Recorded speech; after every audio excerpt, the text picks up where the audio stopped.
Supreme court ने सोमवार को एक बार फिर से कहा है कि भारतीय स्टेट बैंक को इलेक्टोरल बॉन्ड पर दिए गए अल्फा न्यूमेरिक नंबर 21 मार्च तक चुनाव आयोग को देने होंगे।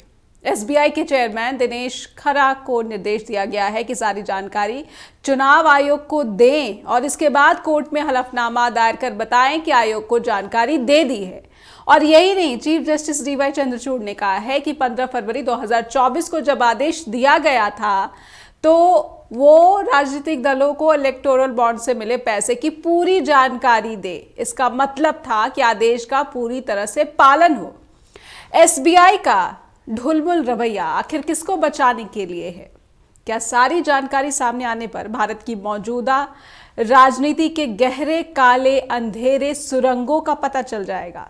भारत की जनता जो इस वक्त लोकतंत्र का उत्सव मना रही है, नई सरकार चुनने वाली है, उसे अपने पॉलिटिकल पार्टी पर कितना भरोसा करना चाहिए, इसका सबूत अब पार्टियों को देना पड़ रहा है। पर कौन सी पार्टी जनता के साथ ईमानदारी बरत रही है, कौन सी पार्टी कारोबारियों के साथ अपने रिश्ते निभा रही है? नमस्कार, आप देख रहे हैं स्ट्रेट टॉक। मेरा नाम है नेहा शुक्ला। आइए कार्यक्रम के साथ आगे बढ़ते हैं।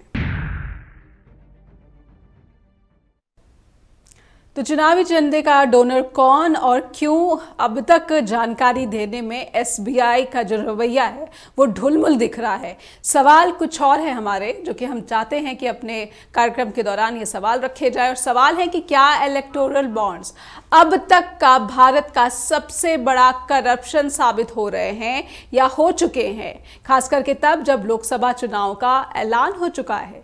बड़ी राजनीतिक पार्टियां डोनर्स का नाम सार्वजनिक क्यों नहीं कर रही हैं? सबसे बड़ा सवाल है कि बीजेपी, कांग्रेस, टीएमसी अपने डोनर्स का नाम सार्वजनिक क्यों नहीं कर रही? और जो पार्टियां डोनर्स का नाम सार्वजनिक कर रही हैं उस पर कितना भरोसा किया जाना चाहिए, या फिर जो जानकारियां सामने आई हैं उसको कैसे मिलाया जाए और जनता तक सच्चाई कितनी पहुंच पा रही है, ये भी एक बड़ा सवाल है। इन सभी सवालों को समझने की कोशिश आइए आगे बढ़ाते हैं। और हमारे साथ जुड़ चुका है हमारा बहुत ही विशिष्ट पैनल, उनका स्वागत कर लेते हैं। हमारे साथ रविंद्र ढुल जुड़ चुके हैं, जो कि कांग्रेस के प्रवक्ता है। बहुत बहुत स्वागत करती हूँ मैं सर आपका। और मुकुल त्रिपाठी भी जुड़ चुके हैं, वरिष्ठ पत्रकार, सर आपका भी बहुत बहुत अभिनंदन। आत्मजीत सिंह भी जुड़ चुके हैं, पॉलिटिकल सोशियो एनालिस्ट, सर आपका भी बहुत बहुत स्वागत करती हूँ मैं। शुरुआत रविंद्र सर मैं आपसे करना चाहूंगी।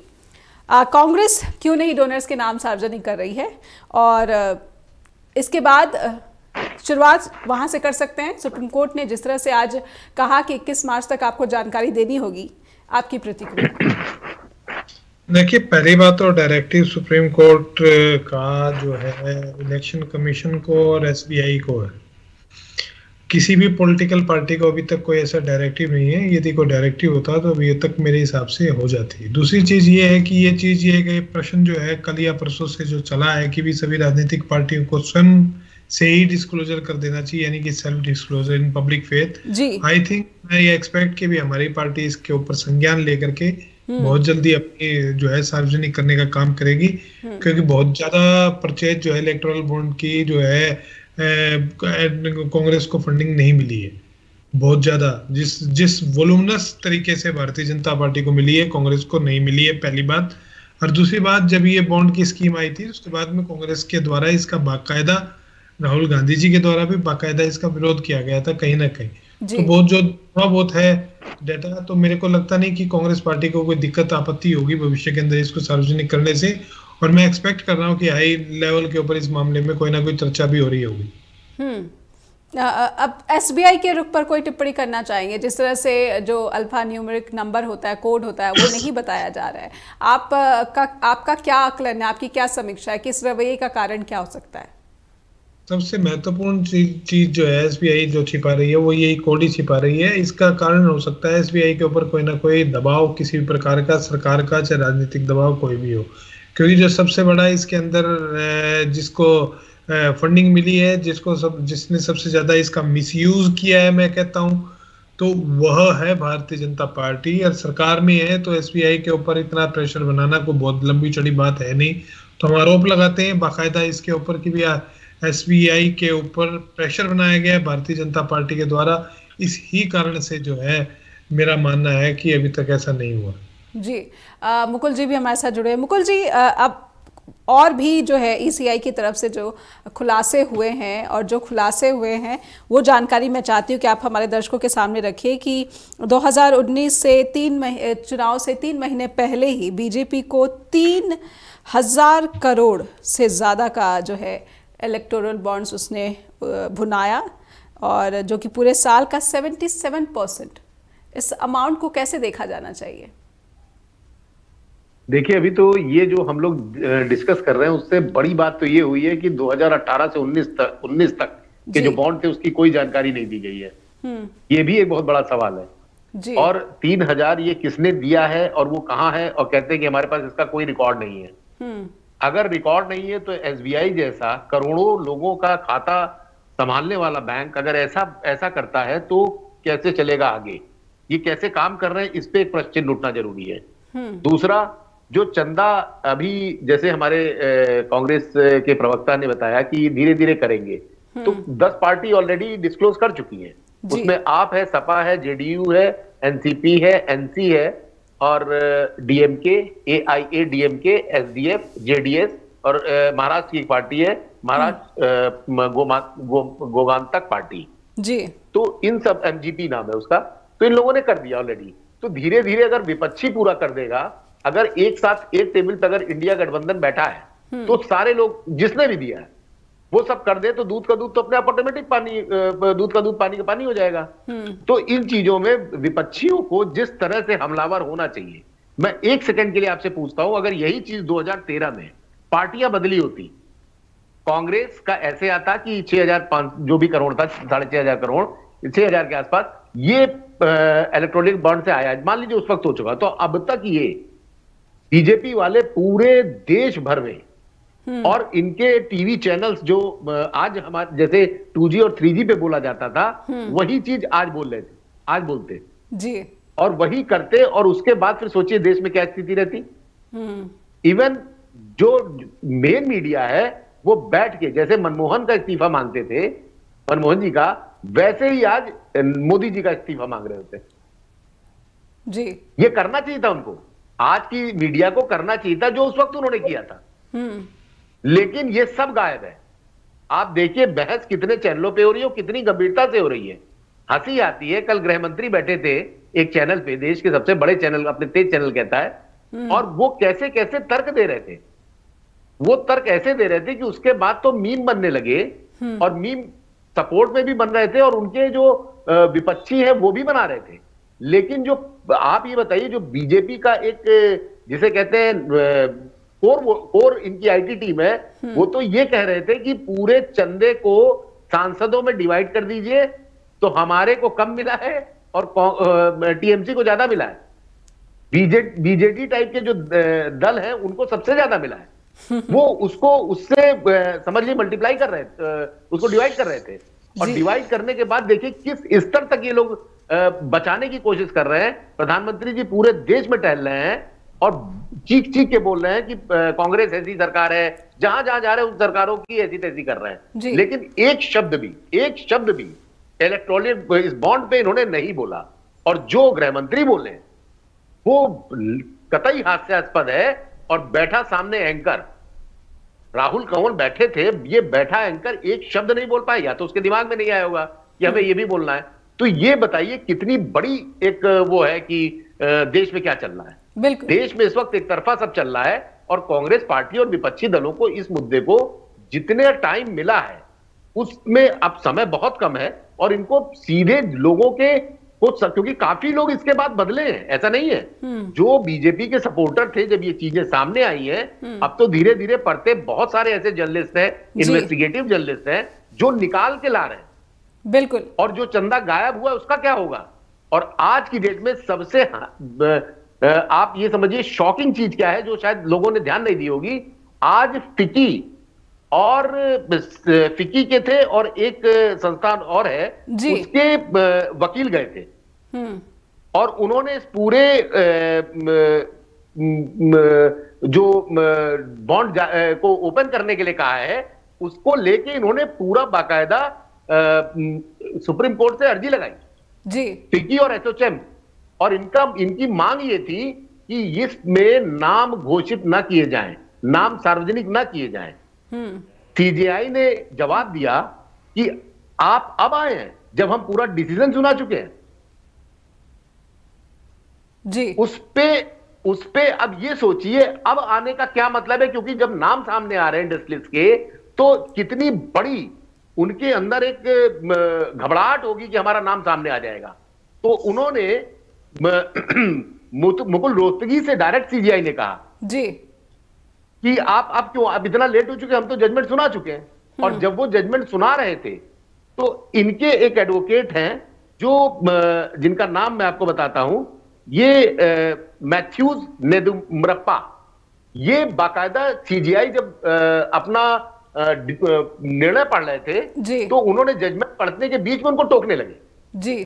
और लास्ट में जब नहीं माने तो जस्टिस चीफ जस्टिस ने इनको कई बार टोका जी। चंद्रचूड़ जी ने तो कई बार टोका ही टोका। लास्ट में जब उन्होंने कहा कि आप ये क्या कर रहे हैं, हम तो सुना चुके हैं, आप आना होता तो पहले आते। बाद में इनके ऊपर ये हो कि अब आप बोलेंगे तो अवमानना की कार्रवाई आपके ऊपर हो जाएगी जी। वो जो एडवोकेट जी। तो चीजें ऐसी हैं कि देखिए घबराहट बहुत ज्यादा है और जो कोशिशें हो रही हैं राजनीतिक दलों की तरफ से भी, चलिए उनको आदेश नहीं आया है कि वो नाम सार्वजनिक करे, लेकिन कहीं ना कहीं एक बहुत ही परीक्षा की घड़ी है, चुनाव का दौर है। अगर राजनीतिक दल इसकी जानकारी स्वयं, अपने डोनर्स की जानकारी स्वयं घोषित कर देते हैं, हालांकि जो जिसने कुछ की है उस पर भी कितना, ऐसा नहीं है कि ये फिल्टर्ड इंफॉर्मेशन है। आत्मजीत सर जी नमस्कार। नेहा जी, इलेक्टोरल बॉन्ड्स लाए क्यों गए थे पहले इसको समझ लीजिए, तब आपको सारी कहानी समझ में आ जाए। इलेक्टोरल बॉन्ड्स इसलिए लाए गए थे, रुपया डिजिटाइज हो गया था और डिजिटाइज रुपए में कैश की ट्रांजैक्शंस पॉसिबल नहीं थी और कैश ट्रांजैक्शंस को बंद करने के लिए इलेक्टोरल बॉन्ड्स लाए गए। और कीजिए कंपनी कॉन्ट्रैक्ट लेती है सरकार से 200 करोड़ का या 1000 करोड़ का और उसको 20 करोड़ या 100 करोड़ का चंदा देना है, तो गवर्नमेंट कॉन्ट्रैक्ट का पैसा तो रिलीज चेक से ही होगा।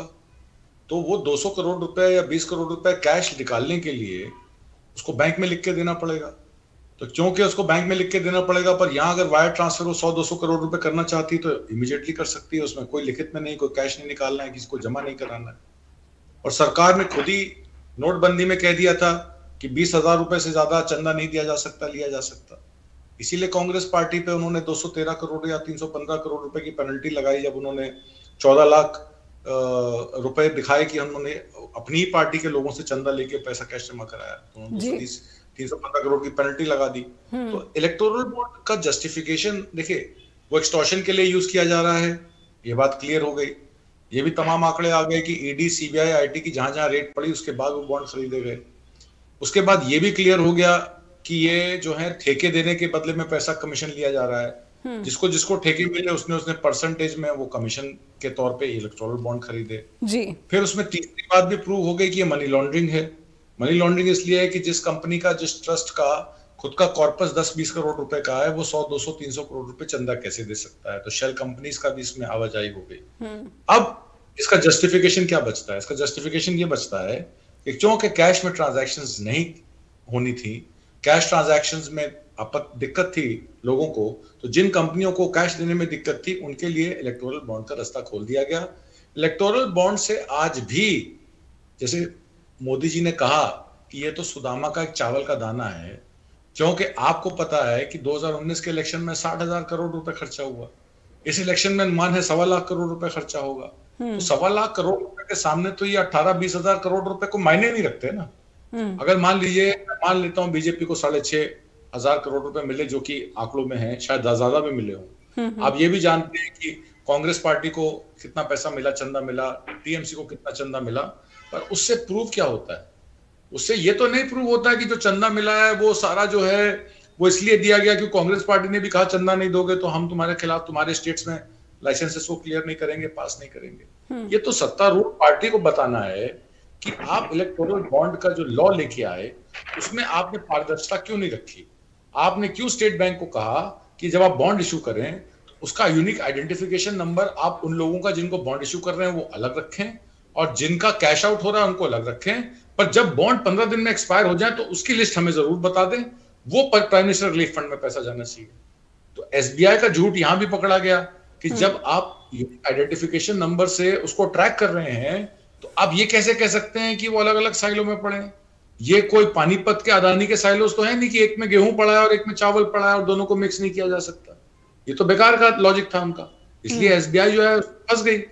अब स्टेट बैंक, अब जो सुप्रीम कोर्ट ने माननीय सुप्रीम कोर्ट ने कहा कि हमने आपको डेटा देने को कहा था, आपने कहा कोलैट करने के लिए उसको 4 महीने चाहिए, हमने कहा कोलैट ना करो, डेटा दे दो। 2 पीडीएफ फाइल में डेटा था, उसमें आईडी नंबर आपने क्यों छुपा लिए? तो इसका मतलब है, ये तो क्लियर हो जाता है कि इस सरकार की मंशा डेटा देने की नहीं है। जो एसबीआई में निदेशक बैठे हैं उनके कनपट्टी पे बंदूक है और इस वजह से वो डेटा नहीं दे पा रहे। उसके पीछे सरकार की मंशा क्या है? क्या वो सुप्रीम कोर्ट से ऊपर है? क्या वो एग्जीक्यूटिव और लेजिस्लेटिव जो है वो क्या जुडिशरी को आंसरेबल नहीं है? क्या आचार संहिता लगने से उनके सारे पाप धुल जाएंगे?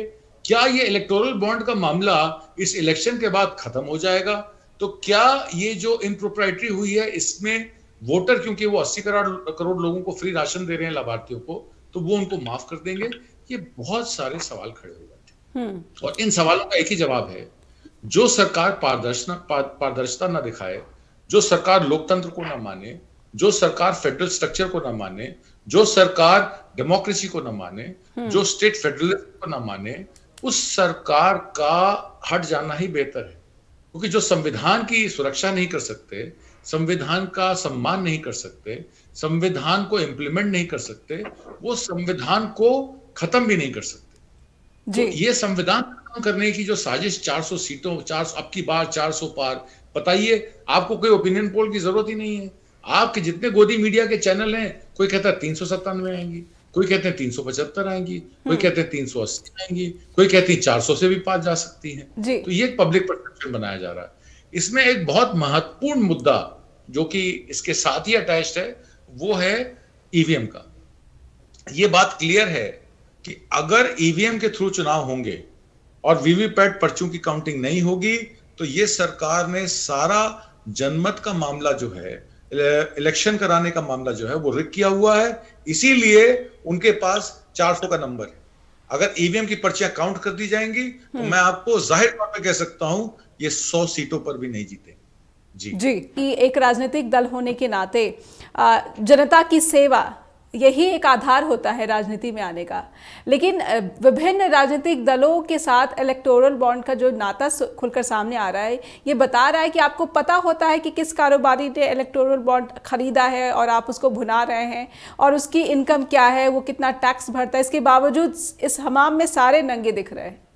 रविंदर सर, इतनी डिटेल जानकारी नहीं है मेरे हिसाब से, केवल रूलिंग गवर्नमेंट के पास हो सकती है, किसी और के पास में नहीं हो सकती। रूलिंग गवर्नमेंट भी सेंटर में, स्टेट में नहीं है। कांग्रेस की सरकार स्टेट में है, तो कांग्रेस के पास में कोई भी ऐसी किसी कंपनी की कोई जानकारी, निजी जानकारी, कोई टैक्स की जानकारी या कुछ और बिजनेस की जानकारी उपलब्ध नहीं हो सकती।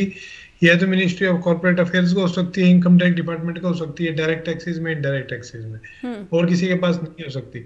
तो ये जो उगाही का धंधे की जब हम बात कर रहे हैं, जो भारतीय जनता पार्टी के जो द्वारा जो चलाया गया, मैं ये मानता हूँ कि यही लेकर के आए और इन्होंने ही चलाया। और सबसे ज्यादा इसको मिसयूज करने वाली भी भारतीय जनता पार्टी है।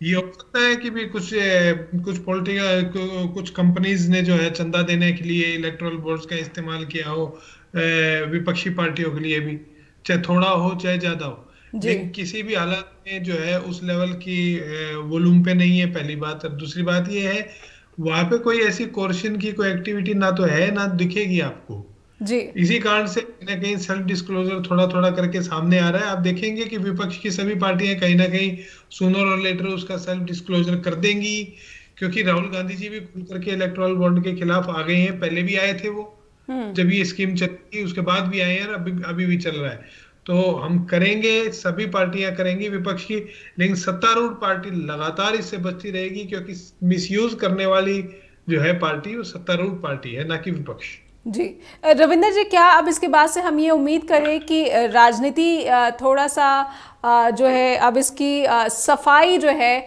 इस यहीं से शुरू हो जाएगी? हरियाणा में आप इलेक्टोरल बॉन्ड्स का कितना असर देख पा रहे हैं? देखिए, इलेक्टोरल बॉन्ड्स का असर बहुत ज्यादा होता है यदि कहीं ना कहीं मुझे लगता है कि जो अपना नेशनल मीडिया की थोड़ी बहुत ही जो है इसके अंदर एक जिम्मेदारी जो बनती थी, वो जिम्मेदारी से मेरे हिसाब से पूरी तरह से अक्षम साबित हुए हैं। वो किस कारणों से हुए हैं वो हमें भी ये पता है। इसी कारण से कहीं ना कहीं इसकी जानकारी आम जनता तक, लोगों तक नहीं पहुंच रही है। दूसरी समस्या जो आ रही है वो बड़ी बात ये आ रही है कि अभी तक जो है एसबीआई छिपा करके बैठा हुआ है कि किस पार्टी को कितना मिला, कैसे मिला, क्योंकि वो कोड अभी तक छिपे हुए हैं। इसके कारण से ये नहीं पता लग रहा कि किस कंपनी ने किसको फंडिंग की है। डेट्स के हिसाब से हम सब लोग अंदाजा लगा रहे हैं, अंदाजे के अलावा किसी के पास में भी कुछ भी नहीं है सर्टेन। जब ये चीजें सर्टेन हो जाएंगी उसके बाद में जनता तक पहुंचेंगी और उसके बाद डेफिनेट इसका इम्पैक्ट देखने को मिलेगा। जी बिल्कुल। मुकुल जी, मैं आपसे समझना चाहूंगी कि ऐसा तो नहीं कि हम इंतजार ही करते रहे और अलग अलग फेज के जो है मतदान शुरू हो जाए। मुकुल जी, क्या आपको क्या लगता है? नहीं, देखिए, अभी सुप्रीम कोर्ट पे भरोसा रखिए। अभी 21 तारीख को उन्होंने जो भी कहा है जमा करने के लिए, और अवमानना का भी एक उन्होंने कहा कि आप कार्रवाई होगी, अदरवाइज आप एफिडेविट जारी दें कि हमने कोई भी जानकारी नहीं छुपाई है। तो अब दूध का दूध तो पानी का पानी होना ही है। साथ में हमारे अभी इतना जो सोशल मीडिया है उस पे भी नकेल लगाने के लिए जो हम लोग आज डिस्कशन कर रहे हैं, और जिस तरह से मौजूदा सरकार और इलेक्ट्रॉनिक बॉन्ड का जो एक खुलासा हुआ है, इसको देश का नहीं शायद विश्व का आप सबसे बड़ा कह सकते हैं। किसी भी देश में इस तरह से वसूली कहीं नहीं हुई आज तक, जहां तक मेरी जानकारी है। ना अमेरिका में, ना इस टाइप के कि इंडस्ट्रियलिस्ट को आपने बताया। और फिक्की, और आप ये बताइए, फिक्की और एसोचैम का आना कितना बड़ा मैसेज है कि इन लोगों को वकील करना पड़ा कि हमें अपना नाम छुपाना है। और उसमें भी मुकुल रोहतगी ने बोला, उन्होंने ये कोट किया कि मुकुल रोहतगी, सॉरी, ये जो सरकार का पक्ष रख रहे थे एडवोकेट, उन्होंने कहा कि देखिए, कार्रवाई कोर्ट में चल रही है और बाहर इससे सरकार की कितनी पदियत हो रही है, तो इस पे भी कोई डायरेक्शन दे। तो ये भी नहीं चाहते कि इसको हम बाहर उठा के कहीं डिस्कस कर सकते हैं और सरकार से सवाल ना पूछा जाए कोई। हालांकि चंद्रचूड़ ने कहा कि हम एक कोर्ट है और हम आपकी बात सुन रहे हैं, बस मुझे बाकी बाहर क्या हो रहा है किसी कोई लेना देना नहीं। तो ये कह के उन्होंने खत्म कर दिया उस मामले को। लेकिन इनका बस चले तो मैं तो ये जान रहा हूं कि अगर इनका बस चलता तो सोशल मीडिया पे जो, जैसे हम लोग को जो सूत्रों से खबर थी कि अनुराग ठाकुर बाकायदा इस पे वो बना रहे थे, और जो आया भी है वो सरकार के खिलाफ, अगर ये पूरी पॉलिसी अगर जारी कर देंगे प्रॉपर, तो अगले अगर सत्ता में आते हैं तो शायद उसके बाद हम आप बैठ के बहस भी ना कर पाए। जहां तक बात इलेक्ट्रॉनिक बॉन्ड की है, इस बॉन्ड के आने से सबसे बड़ा जो एक बीजेपी का जो पक्ष है, जो बीजेपी के पक्षधर है, वो तरह तरह की गुणागणित निकाल रहे हैं। उस गुणागणित में ये सोचिए, कह रहे हैं कि हम तो अकेले थे, जैसे भी बोला, हमको इतना मिला और बाकी सबको इतना मिला, तो हमको कम मिला है, इन सबको देखिए सबसे ज्यादा मिला है, हमको तो 6.5 ही मिला है, बाकी इतना मिला है। अब आप ये सोचिए, इसका एक कहीं अभी मैं सुन रहा था, बड़ा अच्छा उसने उदाहरण दिया। उसने कहा हम 10 डकैत थे, हम लोग गए 10 करोड़ की लूट कर लिए, तो हम लोग के हिस्से में 1-1 करोड़ रुपए आया, और वो 4-5 थे, वो 5 थे तो उनके 2-2 करोड़ रुपए आया जी। तो वो ज्यादा जिम्मेदार है। लेकिन डकैती तो डकैती है ना जी। अगर आप कर रहे हैं, कोई भी कर रहा हो, मतलब आप ये बताइए, जेडी और उसमें 10 करोड़ रुपए कोई दरवाजे पे रख के चला जाता है। आप ये बताइए कि आप किसी पार्टी को अगर पैसा देते हैं तो डंके की चोट पे देते हैं, चोरी छुपे थोड़ी देते हैं कि आप बाहर जाके रखाएंगे। और खासकर कारोबारी जगत तो बिल्कुल ही, कारोबारी जगत के बारे में पता है कि बिजनेस जो भी पर्पस है वो बिजनेस है, कि उसके बदले में क्विड प्रो को क्या मिलने वाला है। जी देखिए, मैं एक बहुत बड़े अखबार में था, देश का बहुत बड़ा अखबार है, तो अक्सर दिवाली और होली पे आते थे मिठाई देने, तो मैं तो सबको मना कर देता था कि इनका एक डिब्बा काजू की बर्फी साल भर मुझे कम से कम 50,000 रुपए का फोन करवाएगी कि फलाने से कह दिए मेरी गाड़ी फंस गई। ऐसे लोग बहुत होते हैं जो आपको डिपार्टमेंट में और उसमें आपकी मदद लेना चाहते हैं। ये इन्हीं जैसे हम लोग क्या होली दिवाली होती है, वैसे ही इलेक्ट्रॉनिक बॉन्ड है। अब इलेक्ट्रॉनिक बॉन्ड का आप मिसयूज आज पूरा देश देख रहा है और समझ भी चुका है। मैं उन 20% को छोड़ दे रहा हूं। इन लोगों ने तो बाकायदा, मेरे पास एक डाटा है, 2 सेकंड लगेगा, मैं आपको बताता हूं 2 मिनट में, कि इन लोगों ने किस तरह से मतलब जैसे आप ये समझिए कि जब किसान बैठे थे पहली बार तो वो क्या हो गए थे, खालिस्तानी। जब आपकी महिला पहलवान बैठी थी तो ये का पहले क्यों नहीं बोला। हर चीज का जवाब है। अब इन्होंने बताया जो नया आ रहा है कि बीजेपी को सेव करने के लिए कि कुल बॉन्ड 6,987 करोड़ के जारी हुए 2019 से 2024 तक। लोकसभा के सदस्य है 303 बीजेपी के, तो पर सांसद आया 23 करोड़ जी। टीएमसी को मिले 1397 उनके सांसद कितने 22, पर सांसद आया 64 CR। कांग्रेस को मिले 1334, उनको 97 मिले थे, इनको 34 मिले हैं, और इनके 52 हैं, तो पर हेड आया 26। अब सुनिए, बीआरएस के मात्र 9 सांसद हैं और उनको मिला है 1322 जी, तो उनको पर हेड आया 147 CR। हम ये समझे कि अब भारत की राजनीति का स्वच्छता अभियान भी शुरू हो जाएगा। उम्मीद लगा सकते हैं कि जिस तरह से डोनर्स बताने पड़ रहे हैं, अब राजनीतिक दलों पर भी ये एक्सपेक्टेशन बढ़ गई है कि आप खुद ही क्यों नहीं बता देते कि आपको किसने चंदा दिया, और खास करके चुनाव का वक्त है, आप किस मुंह से लोगों के पास जाइएगा, वोट लेने जाइएगा। स्वच्छता अभियान क्या मान लें कि शुरू हो गया है भारत की राजनीति के बीच? देखिए, स्वच्छ भारत अभियान तो प्रधानमंत्री मोदी जी ने ही शुरुआत की थी 2014-15 में, जब वो इलेक्शन जीत के आए थे।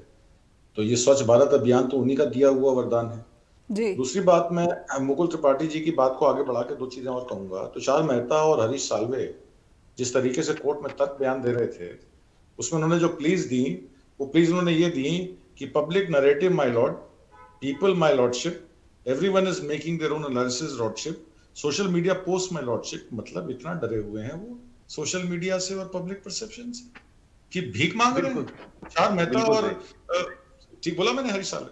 तो मुकुल जी, हरीश साल्वे और तुषार मेहता साहब जिस तरीके से वहां बेगिंग बोल लेके खड़े भीख मांग रहे थे, तो ये समझ में आ रहा था कि बीजेपी के चारों खाने चित्त हैं और वो डरे हुए हैं। हमने क्या किया, संयुक्त किसान मजदूर मोर्चा ऑल इंडिया बेसिस पे ईवीएम हटाओ संघर्ष मोर्चा के साथ जुड़ा है। हमारे साथ देश के वंचित समाज के लोग, देश के जितने भी ओबीसीज हैं, वंचित समाज है, दलित समाज है, संविधान बचाने के संगठन, उन सब ने ऑल इंडिया की कॉल दी है। 23 तारीख को हमारे भगत सिंह राजगुरु का जो शहीदी दिवस है, उसमें हम लोग धरना प्रदर्शन करेंगे एक ही बैनर के अंदर, एक ही बैनर का संविधान बचाओ, देश बचाओ, एमएसपी बचाओ। तो इस पे हम लोग धरना करेंगे और राष्ट्रपति को ज्ञापन देंगे किसान की मांगों का, और इलेक्शन कमीशन को चेतावनी देंगे कि अगर आपने ईवीएम हटाने की कवायद नहीं की, आपने हमारी बैलेट से काउंटिंग नहीं करवाई या पर्चियों से काउंटिंग नहीं कराई, बड़े लेम से एक्सक्यूजेस देते हैं, 9 सेंटीमीटर बाय 9 सेंटीमीटर की पर्ची है, थर्मल पेपर है, चिपक जाता है, ये नहीं कर सकते, वो नहीं कर सकते। तो भैया, आपको जब 5 पोलिंग बूथ पे आपको बताया गया था कि हर कॉन्स्टिट्यूंसी में आपको काउंटिंग करनी है 2019 में, आपको 5 साल बीत गए, आपका थर्मल पेपर नहीं बदला, आपका प्रिंटर नहीं बदला, क्योंकि आपने सुप्रीम कोर्ट के आदेशों की अवहेलना की है। और उस अवहेलना का नतीजा ये है कि अगर राजीव कुमार ये कहते हैं कि मैं प्रेस कॉन्फ्रेंस में ये भी नहीं बताऊंगा कि पब्लिक को कैसे सेटिस्फाई करूं कि पब्लिक जो है वो पारदर्शिता से इलेक्शन करे, तो मेरा सभी क्षेत्रीय दलों से, जिस तरीके से राहुल गांधी ने कल बोला ना अपनी भारत जोड़ो न्याय यात्रा के एंड में, कि इसमें अगर पर्ची से लोग मांग रहे हैं काउंटिंग, तो क्यों नहीं देंगे, देना पड़ेगा। उन्होंने ये नहीं कहा कि मिलना चाहिए, उन्होंने कहा देना पड़ेगा। तो क्षेत्रीय दल जो नहीं बोले वहां पे, अखिलेश यादव, मायावती या आपके तेजस्वी यादव, वहां बोले कौन कौन? उद्धव ठाकरे बोले ना, उद्धव ठाकरे बोले, आपके शरद पवार पहले बोल चुके हैं, आपके प्रकाश अंबेडकर बोले, आपके राहुल गांधी बोले, आपके खड़गे बोले। तो क्षेत्रीय पार्टी को भी चाहिए अगर इंडिया अलायंस में रहना है तो ईवीएम को मना करना है। किसान संगठनों ने आह्वान कर दिया कि अगर पर्ची से काउंटिंग नहीं होगी तो हम बूथ पे वोट डालने नहीं देंगे। और सरकार को ही हमने 13 तारीख को चेतावनी दे दी थी, और अपोजिशन पार्टी तो समझ गई इस बात को। अगर सरकार नहीं समझेगी या बीजेपी के द्वारा प्रायोजित ये चुनाव प्रसार इलेक्शन कमीशन नहीं समझेगा, तो ये इलेक्शन नहीं होंगे, नहीं होंगे, नहीं होंगे। इसकी चेतावनी मैं आज आपके माध्यम से इलेक्शन कमीशन ऑफ इंडिया को दे रहा हूँ। जी बिल्कुल, आज का दौर ऐसा है कि भारत के चुनाव आयोग पर भी सवालिया निशान खड़े हो रहे हैं और निष्पक्षता पर सवाल उठ रहे हैं। रविंदर सर, मैं आपसे समझना चाहूंगी एक फाइनल कमेंट चुनाव आयोग पर। देखिए, चुनाव आयोग की जो पीसी थी आचार संहिता घोषित करते हुए, उसने बहुत कुछ स्पष्ट कर दिया। जिस प्रकार उन्होंने मॉक किया है, जिस प्रकार उन्होंने बातें सुनने से मना किया है, उन्होंने एक प्रकार से चैलेंज दिया है, तुम कुछ भी कह लो हम नहीं करेंगे। तो ये जो उनके पीछे जो पावर है जो पॉलिटिकल विल मैं कहता हूँ जिसके पीछे है, उनके पीछे जो पावर है, वो पावर ही उनको इतनी ज्यादा जो है इस प्रकार से बोलने दे रही है। वरना चुनाव आयोग की जो जिम्मेदारी है निष्पक्ष और पारदर्शी चुनाव करवाने की, मेरे हिसाब से वो उसी समय फेल हो गया था जब वेस्ट बंगाल जैसे राज्य के अंदर, एक राज्य के अंदर 7 चरणों में लोकसभा का चुनाव करवाने की बात हो रही थी, उसी समय फेल हो गया था। एक राज्य में 7 चरण होते हैं क्या कभी? जी, अगर एक राज्य में 7 चरण करने, आप उत्तर प्रदेश में करिए ना। ऐसे राज्यों को आपने क्यों चुना जहां पे विपक्ष मजबूत है, वहां पर आप जो है अलग अलग चरणों में चुनाव कराते ताकि चीजों को मैनेज किया जा सके। वरना एक साथ उत्तर प्रदेश की तरह आप क्यों नहीं करवाते? जी मुकुल जी, मैं आपसे समझना चाहूंगी कि आप क्या समझे यहाँ से ये जो चुनाव आयोग पर जो सवाल निशाना और शक्ति का स्टेटमेंट जो है, राहुल गांधी ने शक्ति की स्टेटमेंट दी, तो शक्ति के स्टेटमेंट पे प्रधानमंत्री नरेंद्र मोदी जिस तरह से पलटवार कर रहे हैं कि मैं अपनी जान की बाजी लगा दूंगा नारियों बेटियों की रक्षा के लिए, बहुत ही दुख होता है। एक महिला होने के नाते मैं चाहती हूँ कि हमारे प्रधानमंत्री जो है हर बेटी पर हो रहे जुल्म के लिए अपनी बात सामने रखे, अपनी संवेदनाएं जताए। लेकिन अब चुनाव की रैली में इस तरह से जब उनका बयान सामने आता है कि मैं अपनी जान की बाजी लगा दूंगा, आप उनके इस बयान को, इस स्टेटमेंट पर क्या टिप्पणी करना चाहेंगे? देखिए, अगर ये इतने सीरियस होते तो इनको तब भी सामने आना चाहिए था जब ये जो हमारी रेसलर्स हैं वो कर रही थी, ये चुप रहे। बीएचयू में रेप हुआ, इनकी कॉन्स्टिट्यूंसी में हुआ, आईआईटी की बीएचयू आईआईटी की वो छात्रा थी, उसके साथ रेप हुआ, गैंग रेप हुआ। तीनों लोग बीजेपी के आईटी सेल के ही थे, संयोजक भी उसमें पकड़ा गया और 1 महीने तक उसको रेमेडी दी गई और वो एमपी में जाके इलेक्शन में कन्विंसिंग कर रहा था, पूरा बाकायदा पार्टी का साथ दे रहा था। बाद में जब बीएचयू आईआईटी के छात्र सब इकट्ठे हुए, इवन वीसी के खिलाफ भी उन्होंने धरना प्रदर्शन किया, तब जाके जब बात आगे बढ़ने लगी तो आप ये सोचिए किस स्तर पर मीडिया और उसको मैनेज किया गया होगा इनको बचाने के लिए। लास्ट में जाके उसको इनको करा। मणिपुर की घटना पूरे देश के लिए, हमें समझ में नहीं आता कैसे अगर एक शब्द ना बोले कोई प्राइम मिनिस्टर, इतनी बड़ी घटना हो जाए, गृह मंत्री जाए, एक बार जाए, वापस चले आए। उसके बाद आज भी वहां पे हर चौथे 5वें दिन कुछ ना कुछ खबरें आती रहती हैं, वो शांत नहीं हुआ है। तो इन सब को देखते हुए नारी शक्ति का मतलब क्या है?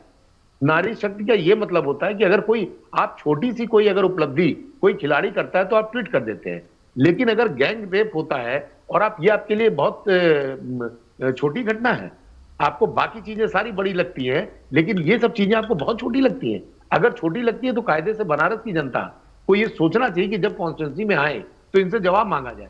मीडिया में कल जिस तरह से अमित शाह को के सामने बैठे राहुल कंवर क्वेश्चन पूछ रहे थे, वो देख के वही लग रहा था कि जैसे पूर्व में पीएम से पूछा गया था कि आप इतने फिट कैसे रहते हैं और आप अपने जेब में पर्स रखते हैं कि नहीं रखते, आप ऐसा क्या कैसे खाते हैं? जी एग्जैक्टली। तो वो चीजें, वो तो चलिए आम कैसे खाते हैं, तो वो एक वो he was not a journalist जो अक्षय कुमार ने पूछा था, वो तो एक मीडिया को प्रोपेगेंडा बनाने के लिए कि जो दिखता है, इन्होंने अपनी छवि ऐसी बना रखी है कि अगर ये आज हट जाए तो मुसलमान हिंदुओं को काट डालेंगे, इंडिया पे मुसलमानों का कब्जा हो जाएगा। लेकिन हमारा देश ऐसा नहीं है। हमारा देश, सब आप संविधान बदलने पे तुले हैं। इनके तो अभी एक पूर्व राज्यपाल ने कह दिया कि ये तो होता रहता है यार, जहां पे अगर पैसा ज्यादा आएगा, अगर हमको पैसा ज्यादा मिलेगा, जहां ज्यादा शहद होगा, मधुमक्खियां तो आएंगी आएंगी जी। तो जब इस तरह के बयान पूर्व राज्यपाल दे रहे हैं तो आप माइंडसेट को समझिए। अब जो इलेक्शन हुआ, इसको कभी आप बैठिएगा और इसका चार्ट बनाएगा, अमरजीत भाई बैठे हुए हैं, हम इनसे भी कहेंगे कि एक बार अपने ऊपर, अपने टेबल के सामने इंडिया का मैप रख लें। ये हमारे कांग्रेस प्रवक्ता भाई साहब के लिए भी है, और लगने के बाद पॉइंट लगाते जाएं कि कहां कहां किस डेटों में चुनाव है, और चुनाव में उन जिलों को पकड़े जो जिले यहां 19 को खत्म हुआ अप्रैल में, तो अगला 23 को है, तो जो वहां पे कन्वेंसिंग बंद होगी, उसके बगल वाले जो मंडल होगा उसमें वहां पे शुरू हो जाएगी। तो इनका पूरा गेम ऐसा ही है कि इनको टहलाते हुए उन सीटों के अगल बगल, जहां जहां आप अक्सर देखती होंगी, पिछले चुनाव में भी यही हुआ था कि उनको बाकायदा बुला के रैली कराई जाती है, उन जिलों से भी लोग आते हैं, और मीडिया 24 घंटे, आप पूरा काउंटिंग कर लीजिए, सुबह 8 बजे से बैठ के रात के 10 बजे तक, आपको मिनट्स आप काउंट करिए, how much minute they are giving, investing to that party. जी जी, इन्वेस्टिंग नहीं, आप उसको दे रहे हैं, और आप उसको जानबूझ के दे रहे हैं, और खड़े होकर आप लड़ रहे हैं, आप तर्क नहीं कुतर्क कर रहे हैं, आप अच्छे सवाल नहीं पूछ रहे। तो कुल मिला के ये है कि कांग्रेस को कांग्रेस और इंडिया गठबंधन के जितने भी लोग हैं, इन लोगों को तो अब एकदम कमर बांध के सीधे अब तो घर में रुकना ही नहीं चाहिए। बिल्कुल, मैं तो कहता हूं अब घर में रुकना ही चाहिए, ढाबे पे, सड़क पे, जहां पे सारे नेता निकल जाएं।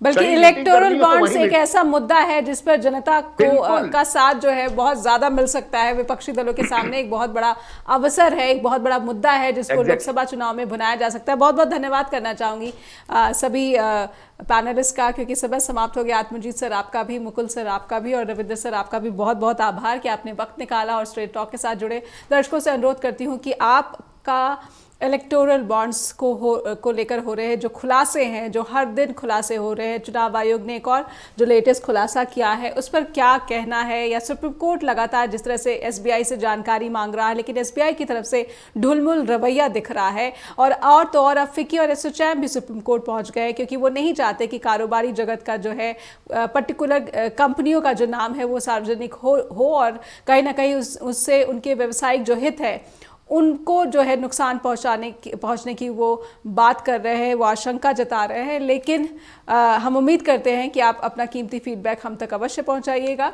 बहुत ज़रूरी होता है लोकतंत्र के समर्थन के लिए, लोकतंत्र के मेंटेनेंस के लिए कि नागरिक जो है किसी भी देश का वो जागरूक रहे, अलर्ट रहे कि उसके आसपास उसकी राजनीतिक दल जिसको वो वोट देते हैं वो किस तरह से बर्ताव करते हैं। इसलिए फीडबैक भेजिए info@justbroadcasting.com या फिर neha@justbroadcasting.com पर भी। नमस्कार।